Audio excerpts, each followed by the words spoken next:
बिस्मिल्लाहिर्रहमानिर्रहीम। 9.2 में कह रहा है how much heat is lost in an hour. 1 घंटे में हीट का कितना लॉस होगा थ्रू अ ग्लास विंडो। गिलास की बनी हुई कोई विंडो है, मेजरिंग उसकी जो लेंथ, जो उसकी डायमेंशंस दे रहा है 2 मीटर बाय 2.5 मीटर।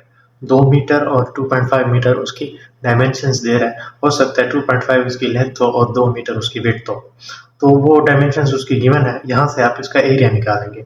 उसके बाद कह रहा है when inside the temperature is 25 degree centigrade.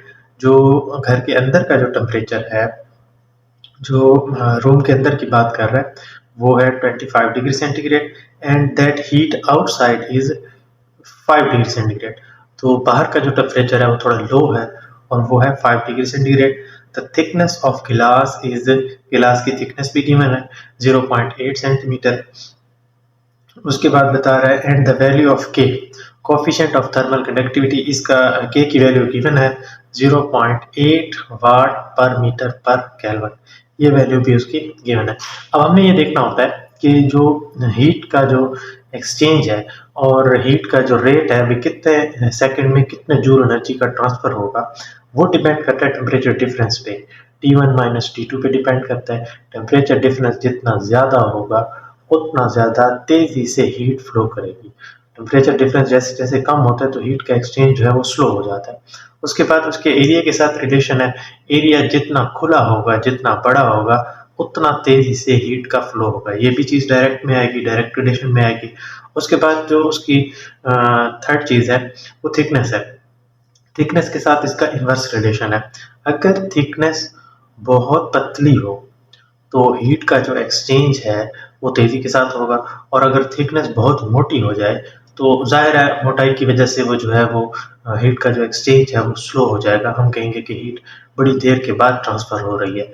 इसका मतलब ये है कि थिकनेस के साथ इसका इन्वर्स रिलेशन होगा। तो तीनों चीज़ों को जब हम इकट्ठा लिखेंगे तो Q बटा T डायरेक्टली प्रोपोर्शनल होगा A, डायरेक्टली प्रोपोर्शनल होगा T1 माइनस T2 बटा क्या आएगा, अ, उसकी जो थिकनेस बता रहा है इसको हम नॉर्मली एल से शो कर देते हैं, तो इस तरह से आएगा। फिर उसके बाद अगर आप, चूंकि इसमें उसने एक एन आर, एक टाइम की बात कर दी है स्टार्ट में, how much heat is lost in an hour, मतलब टाइम भी गिवन है, तो आपने जस्ट हीट फाइंड करनी है। तो इसी रेट वाले फार्मूले से क्यों इधर लेफ्ट साइड पे रहेगा और राइट साइड पे टी को वहाँ ट्रांसफर करके आप इसका इजीली जो है वो जनरली जो है जिस तरह से हम हीट को निकालते हैं तो उस तरह से हम इस हीट को निकाल लेंगे। तो उसके बाद जो गिवन डाटा है वो हम लिख लेते हैं अभी। पहले पार्ट में कह रहा है एरिया ऑफ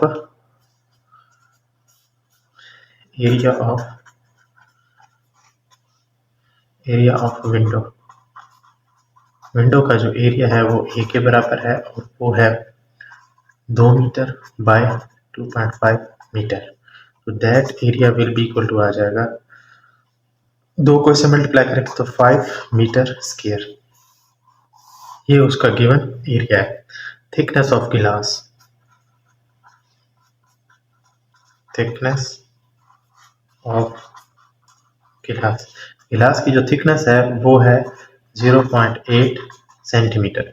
अगर आप इसके मीटर बनाना चाहें तो 0.8 सिर्फ 10 की पावर माइनस 2 होगा और ये आ जाएगी मीटर। तो अगेन जब आप इसको इस तरह से लिखेंगे तो ये आ जाएगा 10 की पावर 2 मीटर। इसको आप और कन्वर्ट करना चाहें, इसका पॉइंट हटाएं तो बटा 10 हो जाएगा और ये हो जाएगा 10 की पावर 2। तो 8 बटा क्या आ जाएगा 1000। अगर आप इसको और वे में लेना चाहें तो उसके साथ फिर इसका आंसर होगा 0.008 मीटर। ये इसका थिकनेस है। थिकनेस को हम नॉर्मली एल से शो कर देते हैं, तो ये बस इसकी वैल्यू है। That L is equal to आ जाएगा 0.008 मीटर। ये थिकनेस उस गिलास विंडो की है। उसके बाद जो इसकी जनरल वैल्यूज हैं वो हम लिख लेते हैं। अब जो इसका गिवन डाटा है वो उसमें बता रहा है कि temperature inside the window, temperature inside window, window के इनसाइड का जो टेम्परेचर है वो T1 के बराबर है और वो है 25 डिग्री सेंटीग्रेड। इसी को कन्वर्ट करने कैलविन में तो that T1 is equal to आ जाएगा 25 plus 273 kelvin and that is equal to 298 kelvin. ये वैल्यू हमारे पास T1 की है। इसी तरह टेम्परेचर आउटसाइड विंडो के आउटसाइड का जो टेम्परेचर हुआ है वो है T2 के बराबर, और वो है 5 degree centigrade. 5 degree centigrade that T2 is equal to आ जाएगा 5 plus 273 and that is equal to 278 kelvin. ये हमारे पास T2 की वैल्यू आ गई और ये हमारे पास T1 की। कोएफिशिएंट ऑफ थर्मल कंडक्टिविटी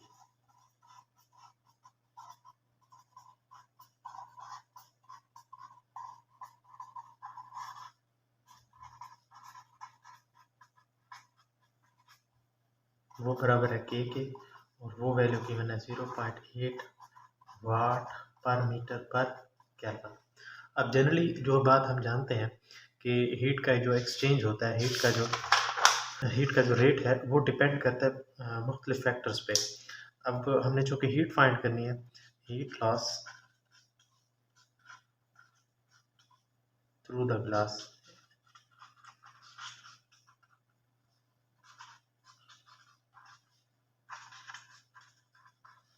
ये क्यू हमने फाइंड करना है। ये जो क्यू फैक्टर है, Q factor rate of exchange of heat depend करता है टेम्परेचर डिफरेंस पे। दो ऑब्जेक्ट्स के दरमियान टेम्परेचर डिफरेंस कितना है उस पर। अगर ये टेम्परेचर डिफरेंस ज़्यादा है तो हीट का एक्सचेंज भी ज़्यादा होगा। अगर ये टेम्परेचर डिफरेंस कम है तो हीट का एक्सचेंज भी क्या होगा, स्लो होगा। उसके बाद हीट का एक्सचेंज डिपेंड करता है एरिया पे। एरिया जितना खुला होगा, जितना बड़ा होगा, उतना ही हीट का एक्सचेंज क्या होगा, फास्ट होगा। उसके बाद क्यू बाई टी डिपेंड करता है उसकी थिकनेस पे, और थिकनेस के साथ इसका इन्वर्स रिलेशन है। इसका मतलब ये है कि थिकनेस अगर बहुत ज़्यादा मोटाई होगी तो ये जो रेट है ये स्लो हो जाएगा। तीनों चीज़ों को अगर हम कंबाइन करें तो जो हमारे पास रेट आएगा Q by T will is equal to आ जाएगा, डायरेक्टली प्रोपोर्शनल टू आ जाएगा T1 minus T2 multiplied by its area बटा आ जाएगा लेंथ। तो जो इसकी फाइनल डिस्क्रिप्शन होगी क्यू बाई टी की, that Q by T directly proportional to area temperature difference बटा आ जाएगा इट्स थिकनेस। दोनों को इकट्ठा लिखेंगे तो Q by T is equal to आ जाएगा, इसको ख़त्म करके इक्वल का साइन और एक कांस्टेंट के एरिया टेम्परेचर डिफरेंस बटा आ जाएगा इट्स विड्थ।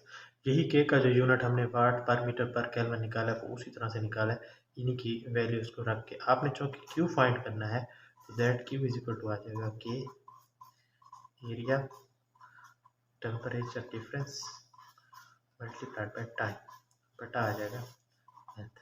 टाइम आपके पास गिवन है 1 आवर, 1 घंटा है। 1 घंटे में कितना एक्सचेंज होगा इसको आप लिख लेंगे 3600 सेकेंड। तो यही वैल्यू आप इसके अंदर जब पुट करेंगे तो जो आपके पास क्यू की वैल्यू आएगी,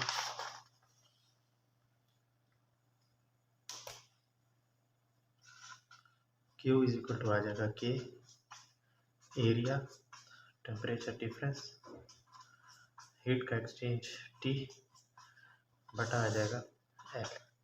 तो के की वैल्यू हमारे पास है, तो के की वैल्यू है 0.8 मल्टीप्लाइड बाई एरिया। एरिया हमारे पास 5 था, टेम्परेचर का डिफरेंस, हाई टेम्परेचर ये था और लो टेम्परेचर ये था। टेम्परेचर और टाइम हमारे पास है 3600 सेकेंड बटा जो इसकी विड्थ थी वो थी 0.008।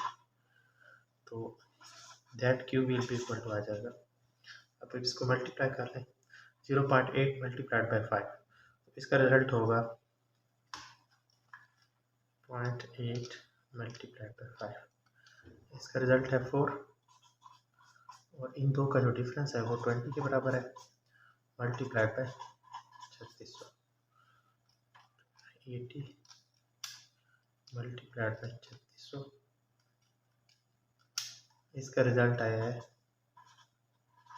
288, 3 सिफर बटा 0.008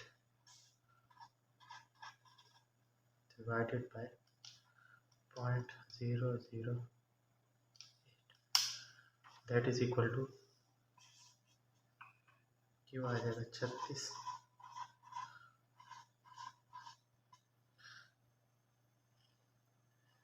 जूल। अब इसको अगर आप चाहें तो साइंटिफिक नोटेशन में कन्वर्ट कर सकते हैं। इसका फाइनल आंसर होगा, जो कि आप उसकी जो रिस्पेक्टिव ज़ीरो है, जो कि आप राइट से चलेंगे इसके एंड पे पॉइंट होगा और उसको वहाँ लेके आएंगे, तो जो हमारे पास रिजल्ट आएगा इसका Q इज इक्वल टू आ जाएगा 36 ज़रब 10 की पावर 6 जूल। और अगर आप इसको मज़ीद पॉइंट को यहाँ लेके जाना चाहते हैं तो Q इज इक्वल टू आ जाएगा 3.6 into 10 to power 1 6 joule. That Q is equal to आ जाएगा 3.6 इंटू 10 टू पावर 7 जूल। ये इसकी फाइनल हीट का एक्सचेंज होगा। इतनी हीट लॉस होगी 1 घंटे में। तो 1 घंटे में जो हीट का एक्सचेंज होगा वो इस तरह से होगा। आप चाहें तो डायरेक्ट भी इसको यूँ कर सकते हैं कि इस पॉइंट को उठा के यहाँ रख दें तो 10 की पावर 7 आ जाएगा। तो एक स्टेप और आपको नहीं करना पड़ेगा। ये इसका जनरल था। अगर आप चाहें तो इसका स्क्रीनशॉट ले सकते हैं। सबसे पहला पेज मैं आपको बता दूँ, सबसे पहला पेज इसका ये होगा।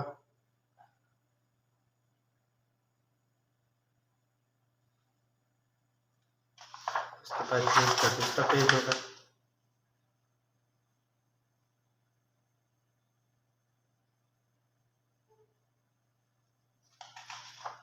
ये इसका तीसरा पेज होगा।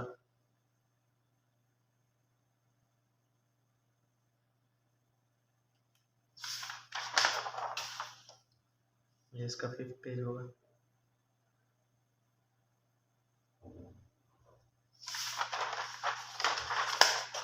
ये इसका लास्ट पेज होगा।